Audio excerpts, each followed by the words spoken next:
Para mí es un honor poder hacer esta presentación en estas jornadas. Tengo dos desafíos importantes. El primero es resistir a la altura. Como buen uruguayo voy a poner como pretexto que la altura nos afecta y por lo tanto voy a esperar que tengan un poco de paciencia si mi cerebro no funciona adecuadamente. Como a los jugadores de fútbol les pasa, a mí me puede pasar algo parecido, así que les pido que tengan paciencia. Y la segunda restricción que tengo tiene que ver con el tiempo. Voy a tratar de ir muy rápido porque venimos atrasados en el programa y por lo tanto, gracias a Rocío, que hizo una larga y excelente exposición, voy a poderme saltear algunas cosas que tenía previsto, o por lo menos le voy a pasar muy rápido a ellas. Entonces, básicamente la idea es repasar estos dos puntos. En primer lugar,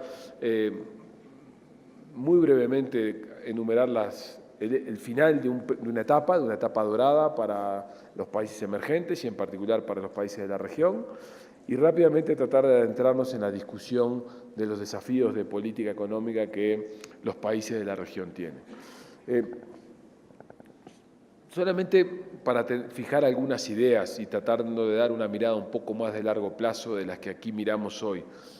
Lo que ha pasado en los últimos años en la economía internacional es muy relevante desde muchos puntos de vista. En primer lugar, las economías emergentes, como ven allí, son más importantes de lo que eran en la historia precedente. Por primera vez en muchos años, en primera vez en la historia, lo que ocurrió es que las economías emergentes hoy pesan más de lo que pesan las economías industrializadas en términos de su contribución al Producto Bruto Global. Eso ha sido un fenómeno reciente, básicamente explicado por China, pero en el cual todos los países emergentes hemos contribuido a que eso ocurriera.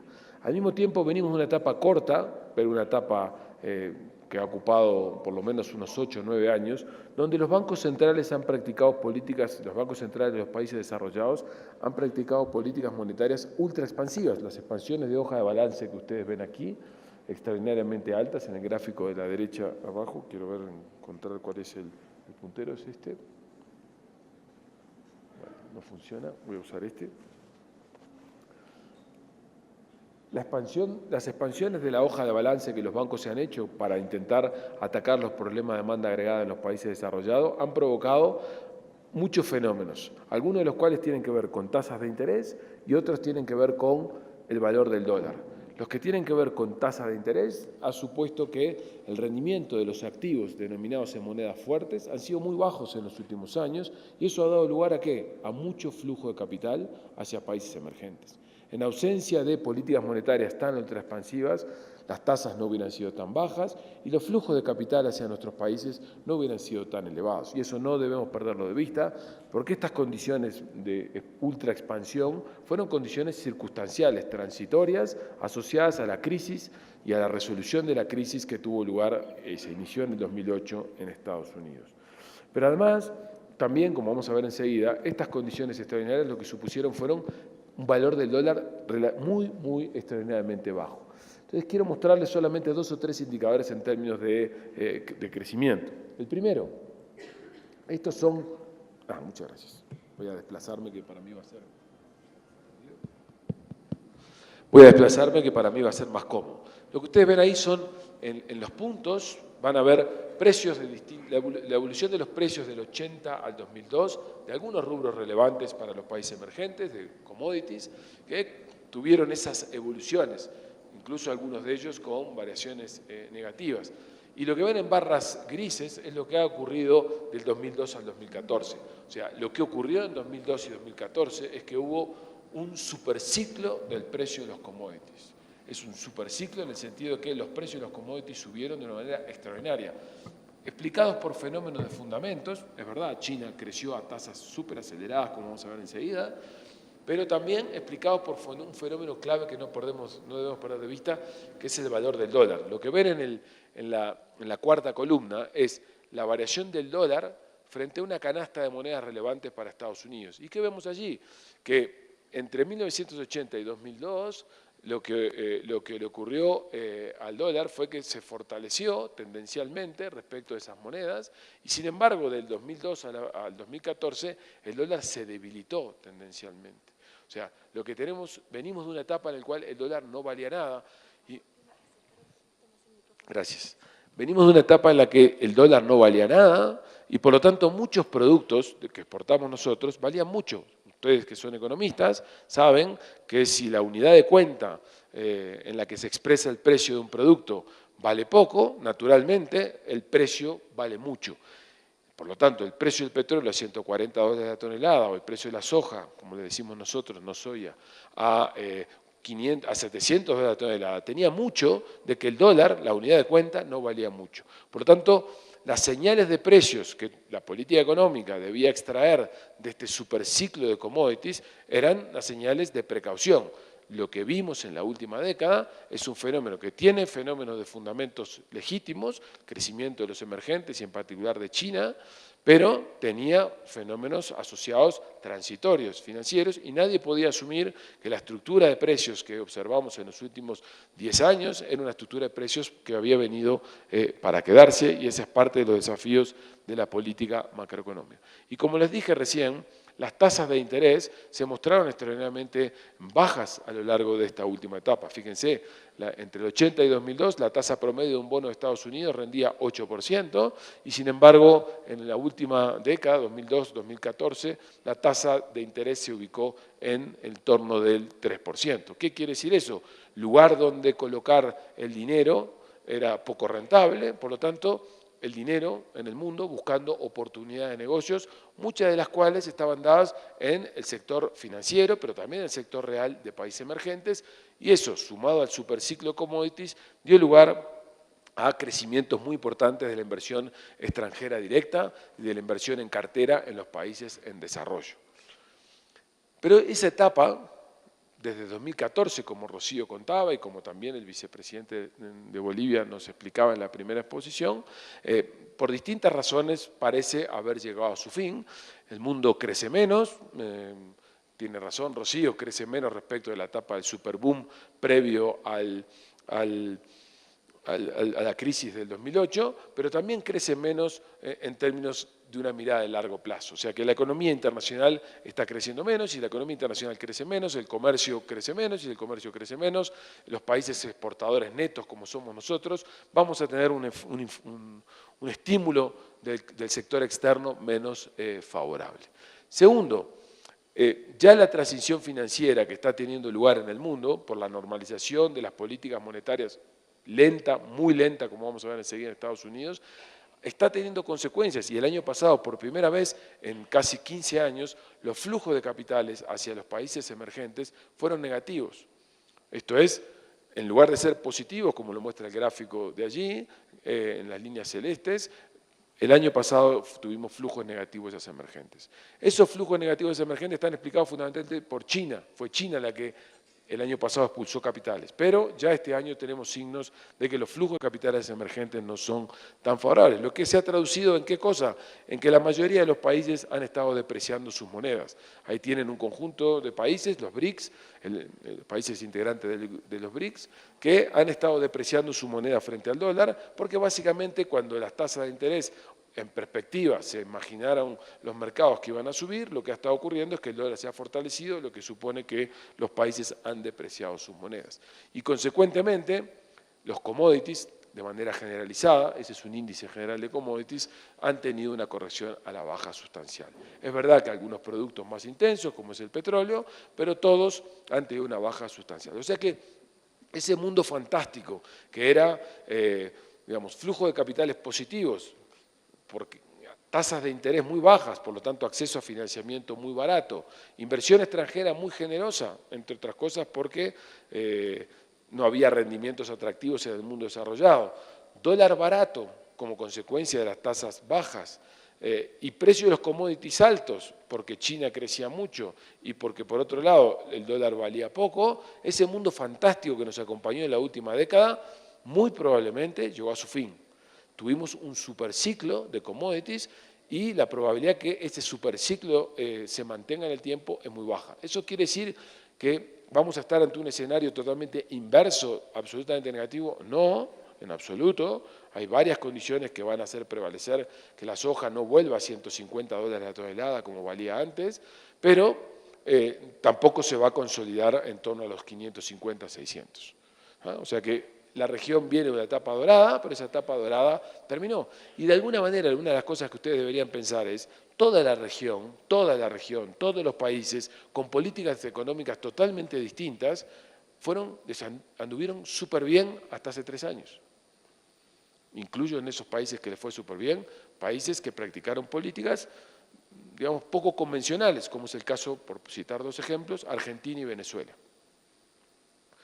En realidad, lo que quiero decir con esto es, cuando a toda una región cargada de dificultades históricas, los resultados son fantásticos, uno por lo menos, como economista, debe sospechar que hay algún factor que está por ahí dando vueltas, que está haciendo que muchas cosas se puedan disimular. Esas cosas dejaron de poder disimularse precisamente el año pasado y eso es lo que vamos a ver ahora en algunas cifras.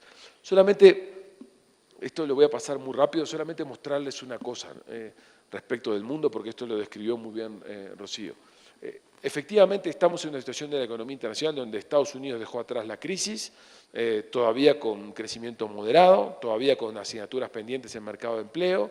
Europa parece recuperarse, sobre todo la Europa del norte, pero con algunas dificultades, todavía requiere de las muletas de la política monetaria ultra expansiva. Y lo que nos preocupa, no porque afecta a nuestra región directamente, pero sí porque es una economía relevante en la economía internacional, es que Japón ha tenido 3 recesiones importantes en los últimos años. O sea, el mundo industrializado está lejos de haber terminado su proceso de recuperación. Ha superado la crisis, fíjense el gráfico de arriba que les muestro allí, lo que ven en el eje horizontal son los años que transcurrieron desde que inició la crisis, comparando distintos episodios de crisis.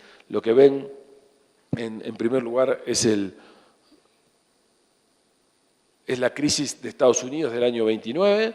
Fíjense que la crisis del año 29 tardó 11 años el PIB en alcanzar el nivel que tenía antes de iniciarse la crisis, mientras que la crisis del 2008, políticas macroeconómicas ultra expansivas, rápidamente la crisis se superó. Y para que tengan una perspectiva histórica, vean que la profundidad de la crisis es sustancialmente menor a la del 2008 que la que tuvimos en el 29. Estamos hablando de un fenómeno totalmente diferente. Sin embargo, a pesar de que la crisis del 2008 fue un fenómeno mucho menos grave que la crisis del 29, todavía persiste una economía de Estados Unidos que se recupera.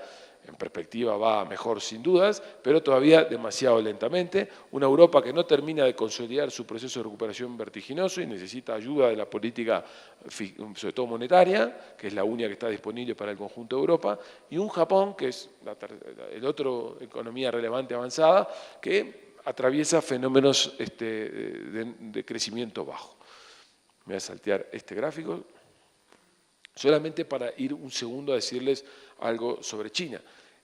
Lo que tenemos aquí del mundo es, si el mundo, la estrategia de China de los últimos 30 años, ¿cuál fue?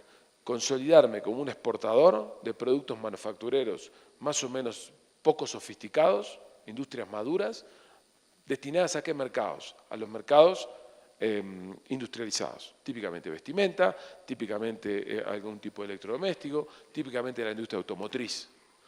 Esa era su estrategia, pero con el fenómeno de contracción y de menor crecimiento de la economía industrializada, lo que tenemos es un rebalanceo de prioridades en China, y eso es donde nos lleva a que China va a intentar está intentando asentar su modelo de crecimiento sobre su mercado interior, que es muy legítimo, pero lo que está dando son tasas de crecimiento más bajas.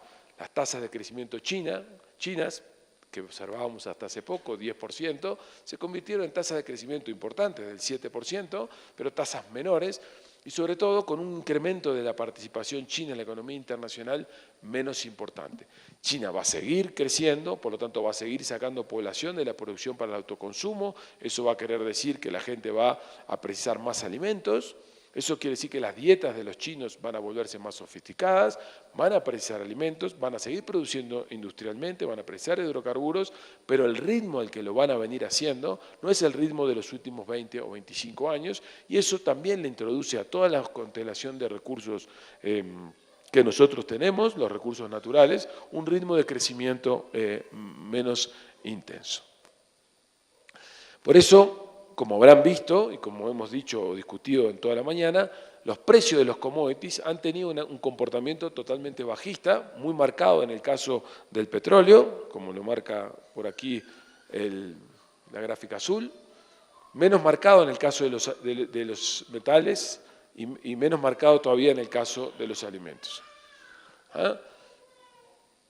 En general, los mercados parecen ser, los mercados de los commodities están hoy mucho más liberados a la suerte de los fundamentos de cada uno de esos mercados específicos y menos a los fenómenos de naturaleza internacional. O dicho en otras palabras, con el dólar hoy valiendo más de lo que valía, ya el dólar deja de esconder un conjunto de fenómenos específicos que tienen lugar en cada uno de los mercados. Y hoy la relación de balance entre stocks y demanda tiene mucho más importancia de la que tenía hace unos años en la formación de precios. O sea que hoy lo que tenemos son precios de los commodities con caída en promedio generalizada, pero ahora siguiendo mucho más la tendencia del fundamento de cada mercado, por eso es que hemos visto recuperarse la soja, porque tenemos una inundación muy importante en Argentina que afectó la cosecha de este primer cuatrimestre, por eso hemos visto recuperar el precio del petróleo, porque el balance de stocks se ha recompuesto parcialmente y por eso que el precio convergería a $60 el barril, pero en cualquier caso ya ahora el fenómeno de los commodities no depende del valor del dólar tanto, sino que depende mucho más de qué está pasando en cada uno de los mercados en los que se concentra la actividad. Por lo tanto, y solo para terminar, esta primera introducción grande es, el mundo parece converger a un new normal, es lo que se ha dado en la jerga del análisis internacional. ¿Qué es este new normal? Un crecimiento más moderado, por lo menos del que observamos en los últimos años. Pero además, un crecimiento más moderado en un contexto de inflación más bajo a nivel internacional. ¿Eso de dónde nos lleva? A que las tasas de interés internacionales, es probable que vayan a subir, tienen que subir porque están en niveles ceros, pero no van a subir a los niveles que históricamente conocimos, probablemente converjan a niveles más bajos. Esto nos deja un escenario distinto al que observamos en los últimos, no en los últimos 15 años, en los últimos 50 años. Antes del fenómeno, digamos, de post-crisis 2008, donde las tasas bajaron mucho para ayudar a la macro, lo que veníamos era de un mundo con mucho crecimiento y antes veníamos de un mundo con una inflación relativamente alta. Por lo tanto, el mundo desde los años 80 por lo menos venía trabajando con tasas de interés en promedio relativamente altas. Ese mundo parece haber terminado y vamos a un mundo de crecimiento con tasas, un mundo de crecimiento más moderado, pero un mundo con tasas de interés relativamente más bajas. Entonces, esa nueva normalidad, que básicamente se traduce en que los flujos de capitales van a estar, pero no tan generosos, las tasas de interés no van a ser tan bajas, aunque van a permanecer en términos históricos más bajas, el precio de los commodities no van a ser tan favorables. Ese mundo desafía a nuestra región porque un conjunto de cosas que fueron muy favorables, sobre las que se asentaron políticas macroeconómicas muy favorables para la región en los últimos años, hoy desafían su permanencia. Y eso es lo que voy a intentar rápidamente exponer en los próximos minutos. La idea es, para ordenar las placas siguientes, voy a clasificar a los países latinoamericanos en un grupo de países dentro de los cuales van a estar cada uno de ellos con un doble criterio. En primer lugar, los países que tienen una alta integración financiera al mercado internacional y en segundo lugar, quienes no lo tienen. Y después, respecto de cuál es su estructura de exportación. En el grupo de exportadores de hidrocarburos tenemos a estos 4 países, donde Colombia es un país financieramente integrado, Ecuador, Bolivia y Venezuela no lo son, no participan activamente en los mercados financieros internacionales. Dentro de los exportadores de minerales y metales, Perú y Chile son 2 países altamente integrados a la economía internacional. a los mercados internacionales. Dentro de los exportadores agroindustriales, Uruguay lo es a través de su deuda pública, Paraguay y Argentina no lo son, sobre todo Argentina después de una década en default se desintegró de los mercados internacionales. Y luego tenemos las mayores economías que son los casos de México y Brasil. Entonces los 4 o 5 análisis que vamos a plantear ahora están asociados a una clasificación que no es mía, por supuesto, es del Fondo Monetario y de la CEPAL, una clasificación más o menos compartida de ambos organismos. Entonces, la región viene de un año, digamos, de un crecimiento sustancialmente más bajo. Fíjense que tenemos un 2015 donde el crecimiento fue de 0%, pero con mucha heterogeneidad, donde básicamente quienes explican el crecimiento, que el crecimiento sea de menos 0,1 son Brasil, con una contracción de 3,8, y Venezuela. Y con países donde Bolivia encabeza la lista, como recién lo mostraba Rocío, de un crecimiento favorable todavía en un escenario externo mucho menos favorable para la región. Los precios de los commodities están afectando sobre todo a los países exportadores de hidrocarburos. Fíjense que los hidrocarburos fueron los que más cayeron y los países con mayor afectación en términos de intercambio son precisamente los países que son altamente expuestos a la exportación de hidrocarburos. En los países que exportan minerales y metales, menos, y países como el caso de los exportadores agroindustriales, incluso han tenido un efecto favorable en términos de intercambio.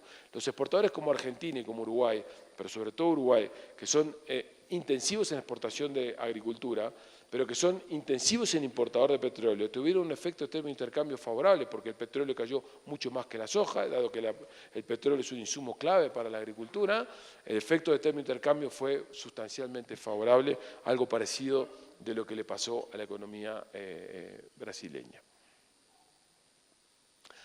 ¿Dónde están los principales problemas macro que se están generando en la región para ir a discutir los temas de política macroeconómica? Y bueno, que los déficits fiscales han empeorado mucho en la última, a lo largo de los últimos 12 o 14 meses. Algunos países, como es el caso de Brasil, por razones estructurales.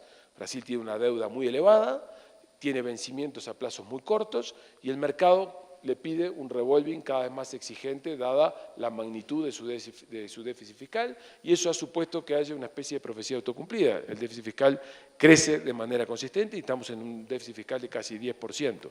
Pero en los países exportadores de hidrocarburos estamos con déficits fiscales de 8% en promedio y países que tenían superávit fiscal hace tan solo un año o un año y medio pasaron a tener rápidamente déficits fiscales importantes dentro del grupo de los países exportadores de hidrocarburos. ¿Por qué? Porque son altamente dependientes de la renta derivada de la explotación de hidrocarburos. En la medida que los precios cayeron, tuvimos una afectación importante. Algo parecido pasa con las cuentas corrientes. Es el caso de Colombia, que tuvo una afectación severa de su cuenta corriente y donde básicamente los problemas se están dando para el sector externo, por la cuenta corriente que se perfora, por ahora hay financiamiento, pero podría dejar de haberlo, y los problemas están en la situación fiscal, y por lo tanto lo que empieza a cobrar relevancia otra vez es cuántas reservas internacionales tienen los países en el origen, cuánta deuda bruta o cuánta deuda pública tienen los países en el origen, porque eso va a ser lo que el mercado o lo que la economía internacional va a empezar a mirar cada vez con más detalle para saber cómo pricean las decisiones de tomar, invertir o no invertir en un país emergente. Entonces, ¿cuáles son aquellos países que tienen más vulnerabilidades? Y bueno, aquellos países que tienen una alta dependencia en los recursos naturales, en su recaudación tributaria, tienen una vulnerabilidad. Y Bolivia es un país que tiene una vulnerabilidad. Bolivia tiene una baja deuda bruta como porcentaje del PIB, sin lugar a dudas. Eso es una condición fundamental. O sea, si esta misma situación hubiera encontrado Bolivia con una alta deuda pública, sería realmente complejo y eso es un activo construido en estos 10 años que Bolivia tiene para presentarse ante la situación, pero Bolivia es altamente dependiente de la recaudación de hidrocarburos. Lo mismo le pasa a Venezuela. Por lo tanto, eso es una parte de una fragilidad potencial que está allí que debe ser atacada y que, bueno, dado el stock de reservas que Bolivia tiene, que hoy, como lo mostraban en la mañana, es muy alto, y dado el nivel de deuda bruta que tiene Bolivia, son dos activos muy importantes para protegerse de este escenario. Porque este tipo de cosas son las que los flujos de capitales deciden si ingresan o no ingresan.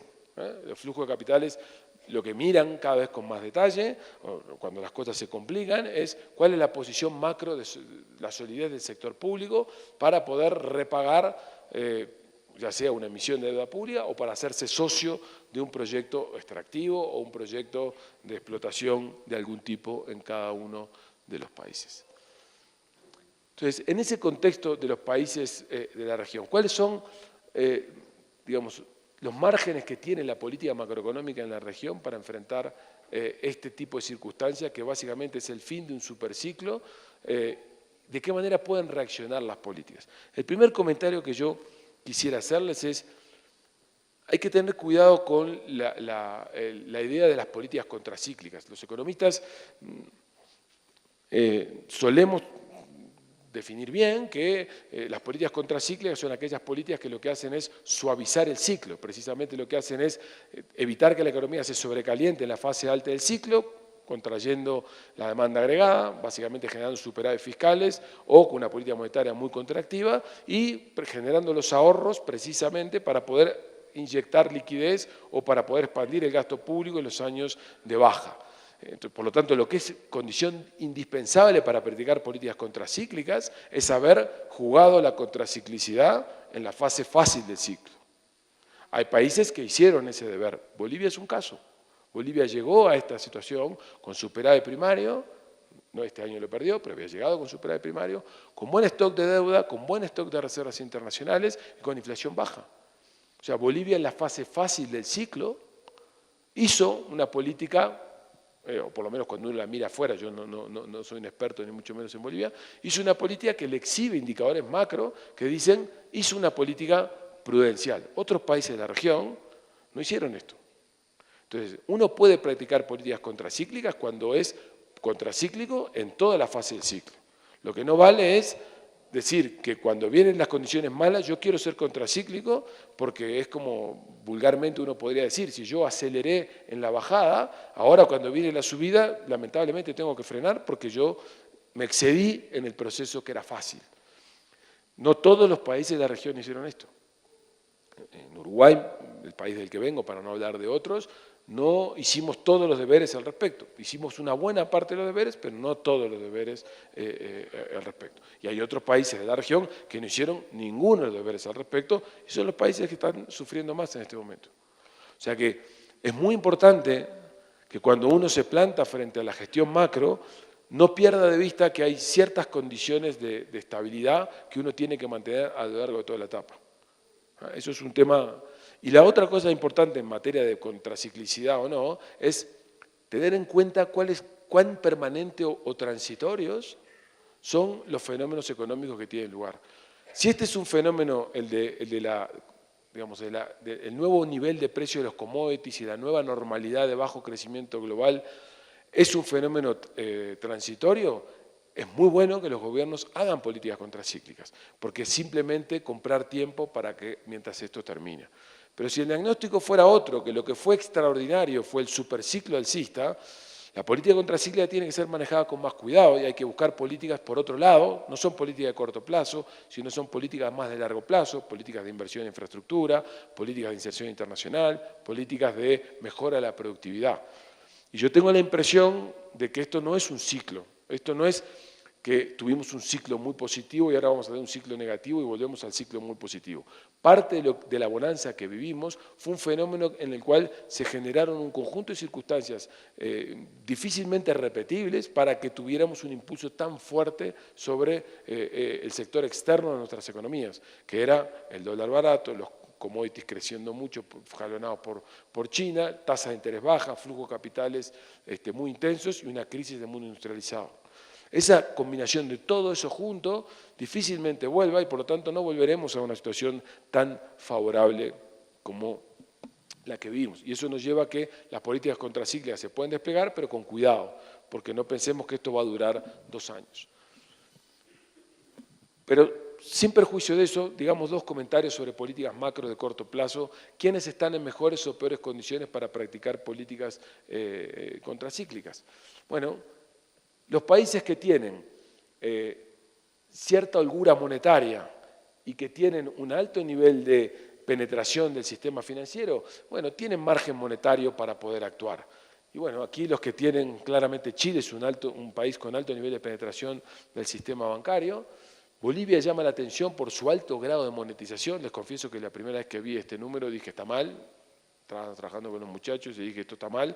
Llamamos al Banco Central de Bolivia donde nos confirmaron que esta cifra es correcta. Como ven, es una cifra extraordinariamente alta, es una economía muy monetizada, lo cual tiene un costado bueno, porque quiere decir que la política monetaria está viva, quiere decir el Banco Central puede aumentar la tasa de interés o puede bajarla y eso mueve el mercado por el alto grado de monetización que la economía tiene, pero tiene un riesgo que es si el país recibe shocks de precios externos más o menos importantes en alguna variable crucial, este escenario de alto nivel de monetización es un alto riesgo de inflacionar la economía. O sea que eso es un tema de cierta ambigüedad que hay aquí. Pero en cualquier caso, Bolivia, los países que tienen menos margen son los países que están más ubicados sobre el extremo cercanos a este punto cero.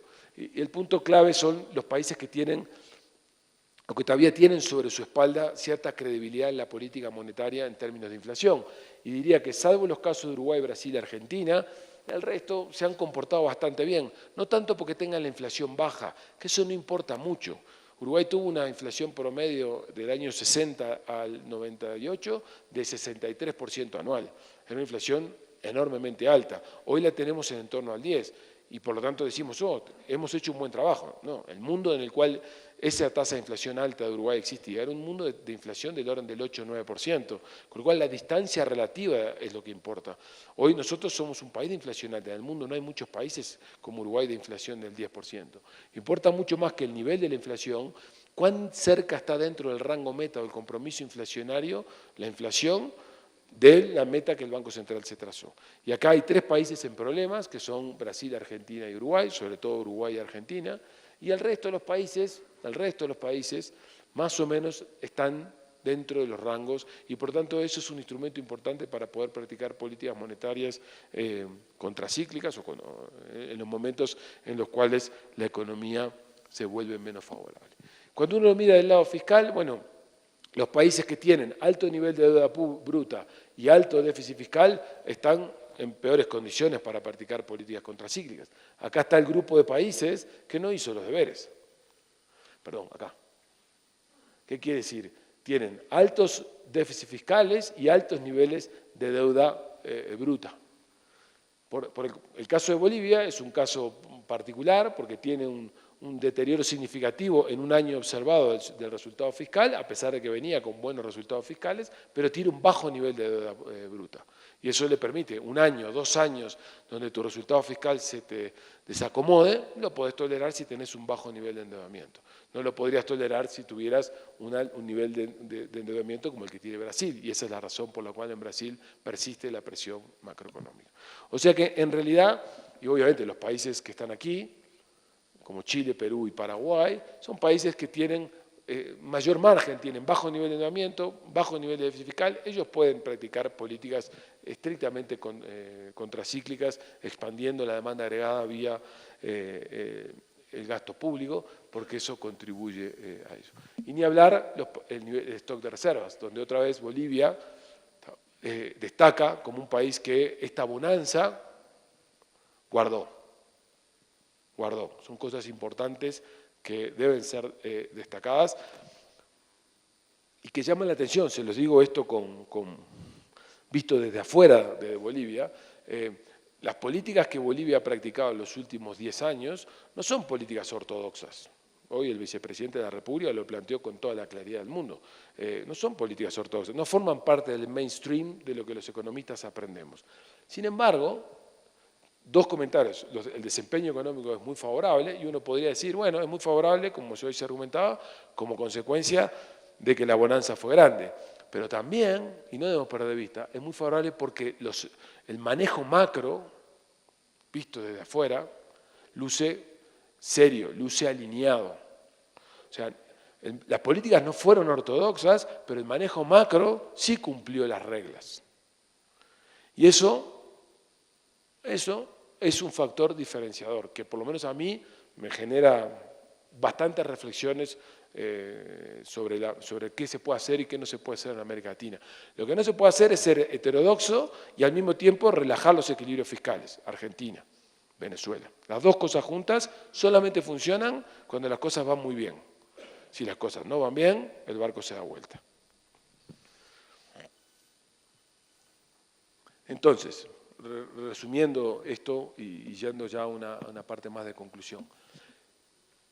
¿Cuáles son los países que tienen margen fiscal? Esencialmente estos tres, Perú, Chile y Paraguay.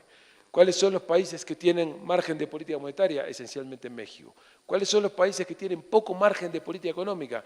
Y esencialmente digo poco margen en el caso de Bolivia, no porque tiene indicadores mixtos. Si bien tiene una baja deuda bruta y tiene altas reservas, tiene un alto grado de monetización y ese es un indicador ambiguo.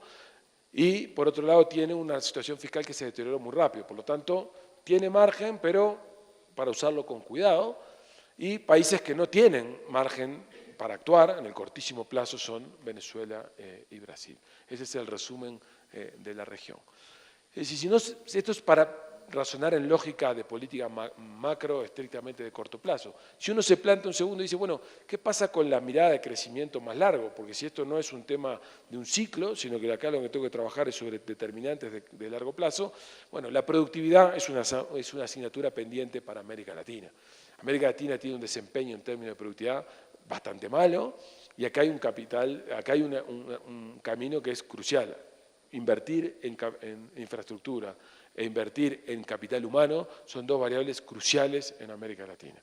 Solamente con mucha inversión en capital humano y con mucha mejora en la infraestructura, América Latina va a poder consolidar una inserción internacional más sólida y, entre otras cosas, mejorar su productividad. Este es un camino fundamental. Esto supone invertir en innovación, invertir en desarrollo, invertir en fuentes de energía alternativas, supone tomar riesgos y tomar decisiones en diversos sectores. En algunos casos lo podrá financiar enteramente el Estado, en otros no. Supone promover la innovación en las compañías, tener programas de innovación para que las compañías innoven, tener la cabeza abierta para ser flexibles con los marcos regulatorios existentes, ya que estamos en la casa del Banco Central. ¿Qué van a hacer los bancos centrales con todo este escenario que Rocío contaba respecto de que el mundo va a más regulación en un momento que los bancos han bajado la rentabilidad de manera generalizada? Todos los bancos lo que están haciendo es redefinir su estrategia de localización global y por lo tanto lo que estamos viendo en muchos bancos que solamente se quedan en aquellas plazas en las cuales es rentable. Bueno, ¿qué van a hacer los bancos centrales con la aparición de la competencia tecnológica en el sector financiero? ¿Los van a regular?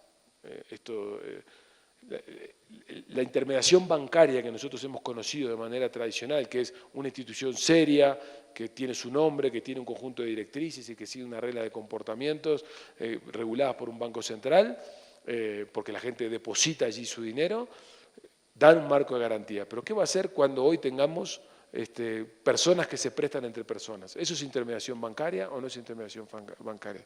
La fintech. ¿Qué van a hacer los bancos centrales con ese tema? ¿Qué van a hacer las direcciones impositivas con el comercio internacional cuando la gente se empieza a importar cosas a través de Amazon? ¿Qué van a hacer las aduanas con este tema? Ahí hay todo un mundo nuevo vinculado a la conexión entre unidades económicas mucho más pequeñas que desafían a la regulación tradicional que conocemos. Y esto tiene que ver con la productividad. Si la regulación se mantiene obsoleta y no permite que las innovaciones tengan lugar, probablemente, y la región se vuelve atrasada en esto, probablemente tengamos un problema adicional de productividad a largo plazo. Y naturalmente está el tema de la inserción internacional. Comprender cómo se ha movido el mundo en los últimos años es crucial. El mundo viene de un intento fallido de una ronda multilateral de Doha, que está absolutamente detenida y paralizada.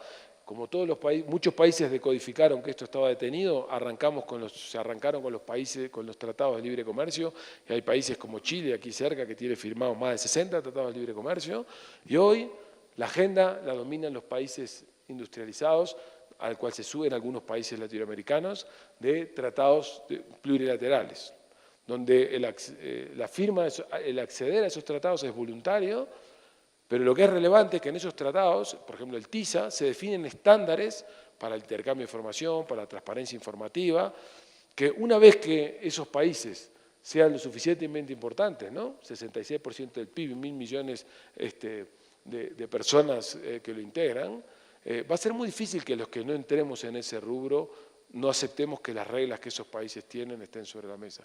Por lo tanto, estar atentos a que la inserción externa es un capítulo vital es crucial. Nosotros, ustedes como miembros no plenos, pero nosotros los uruguayos como miembros plenos formamos parte de una unidad, una zona de libre comercio, una unión aduanera supuestamente, que es el Mercosur. Mercosur es un proyecto que en el mejor de los casos no va a empeorar, pero no tiene ningún camino de mejora desde el punto de vista del flujo de comercio para los próximos 20 o 30 años, porque la agenda que tiene Brasil por delante es de una complejidad fenomenal. Por lo tanto, pensar en los temas de inserción externa, pensar en cómo nos insertamos en los temas de inserción externa, es algo tan importante como pensar en la macro para países pequeños que requieren insertarse en la economía internacional.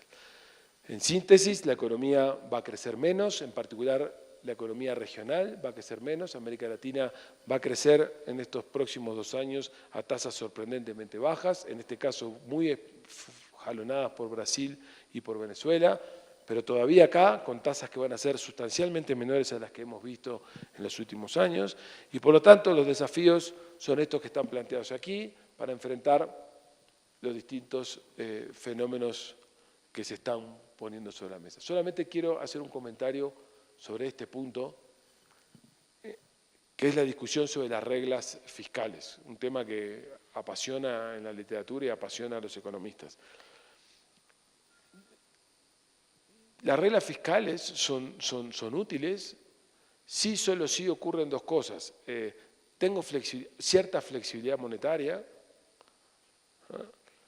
y estoy en condiciones de garantizar que esa regla fiscal es una regla fiscal creíble a mediano plazo.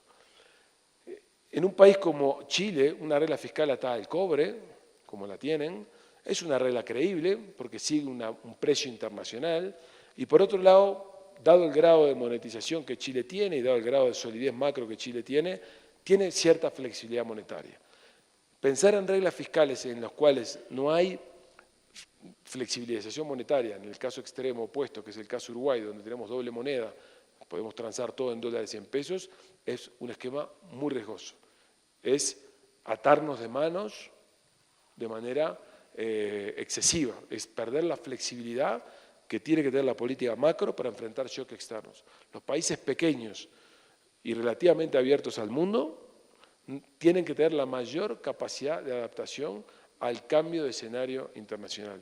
Y cuando uno pone reglas, si bien construye credibilidad y construye reputación de que sigue una política, al mismo tiempo pierde margen de maniobra para enfrentar situaciones externas.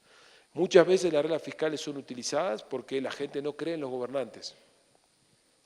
La gente no cree en las economías, los mercados, no creen en las metas que se trazan. El caso extremo más reciente o más conocido es el caso de la convertibilidad. Los argentinos definieron en la década del 90 que como era increíble la inflación que tenían, fijaron por ley $1, $1. Hicieron una caja de conversión, volvieron al siglo XIX. Eso fue fantástico, mientras los shocks eran positivos. Pero cuando los shocks se volvieron negativos, la economía cayó, como en el siglo XIX, en un ajuste real inconmensurablemente grande, porque le quitó a la economía la flexibilidad necesaria. Entonces, para ustedes que son economistas, en política económica hay un trade-off. Si yo soy muy flexible y muy discrecional, pierdo credibilidad. Pero yo me puedo volver el más creíble del mundo, pero puedo sumir a la economía en una situación espantosamente grave desde el punto de vista social. Y ese es un trade-off que nunca debemos dejar de ver. Y por lo tanto, las reglas fiscales, que están de moda, porque Chile las puso de moda en la región y porque en el mundo se pusieron de moda, pueden llegar a ser útiles, pero solamente cuando tengan mucha flexibilidad en el otro instrumento de política macro, que es la monetaria. En países que no la tienen, son más un problema, o en mi opinión, son más un problema que una solución, y por lo tanto, cuando están aquí incluidas como un posible planteo, son para aquellos países que tienen cierta flexibilidad monetaria. Esos eran mis comentarios, les agradezco por su atención y bueno, muchas gracias.